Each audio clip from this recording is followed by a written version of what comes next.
Hi friends, మీరు నా వీడియోస్ని youtube.com/fstm అని టైప్ చేసి సబ్స్క్రైబ్ బటన్ ప్రెస్ చేయడం ద్వారా మీరు నా లేటెస్ట్ అప్డేట్స్ మెయిల్లో పొందొచ్చు. అంతేకాకుండా timecompress.in అనే వెబ్సైట్ ద్వారా కూడా మీరు నా వీడియోస్ని చూడొచ్చు. ఫ్రెండ్స్, మీరు ఏదైనా కాపీరైట్స్ లేని మ్యూజిక్ని యూజ్ చేయాలనుకోండి. అంటే ఏంటంటే ఇప్పుడు చూడండి, మనం యూట్యూబ్లో కాపీరైట్ ఉన్న మ్యూజిక్ అంటే కాపీరైటెడ్ మ్యూజిక్ పెడితే ఏమవుతుంది అంటే మన యాడ్సెన్స్ అకౌంట్ బ్లాక్ అవ్వడం, లేకపోతే మన ఛానల్కి స్ట్రైక్స్ రావడం జరుగుతూ ఉంటుంది.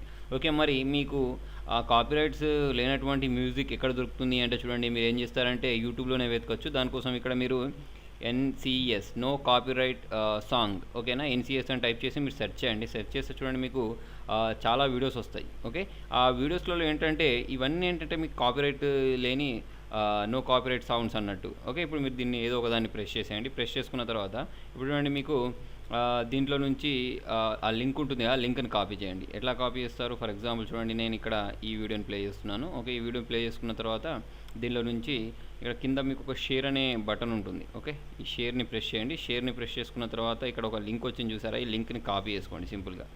ఓకే, కాపీ చేసుకున్న తర్వాత మీరు ఏం చేస్తారంటే నేను చెప్పే ఒక సైట్లోకి వెళ్ళండి. ఏంటి అంటే అది videography.com. ఓకే, ఈ videography.comలోకి వెళ్ళేసి ఆ లింక్ని ఇక్కడ పేస్ట్ చేయండి. పేస్ట్ చేసి ఇక్కడ పేస్ట్ చేసిన వెంటనే చూడండి మీకు ఇక్కడ రికార్డ్ వీడియో అని వచ్చేసింది, ఒకటి రికార్డ్ MP3 అని వచ్చేసింది. ఓకే, మీకు వీడియో కావాలంటే వీడియో చేసుకోవచ్చు. మనకు కావాల్సింది MP3 కదా, కాబట్టి ఇక్కడ రికార్డ్ MP3 ప్రెస్ చేసిన వెంటనే మీకు ఆ సాంగ్ అనేది ఏంటంటే డౌన్లోడ్ అవ్వడం స్టార్ట్ అయిపోతుంది. ఇప్పుడు మీరు దీన్ని ఏంటంటే మీ వీడియోస్కి ఒక బ్యాక్గ్రౌండ్ మ్యూజిక్ లాగా పెట్టేసుకోవచ్చు. మీరు దేనికి కావాలంటే దానికి, అంటే మీరు షార్ట్ ఫిల్మ్ తీసుకున్న వెనకాల బ్యాక్గ్రౌండ్ మ్యూజిక్ లాగా కూడా దీన్ని యూస్ చేసుకోవచ్చు. ఓకే, సో ఫ్రెండ్స్, మీకు నా వీడియో నచ్చినట్టయితే లైక్ బటన్ ప్రెస్ చేయండి. ఫేస్బుక్ ద్వారా, ట్విట్టర్ ద్వారా, గూగుల్+ ద్వారా నా వీడియోని షేర్ చేయండి. మీ సలహా సూచనలు కామెంట్ రూపంలో తెలియండి. Thank you.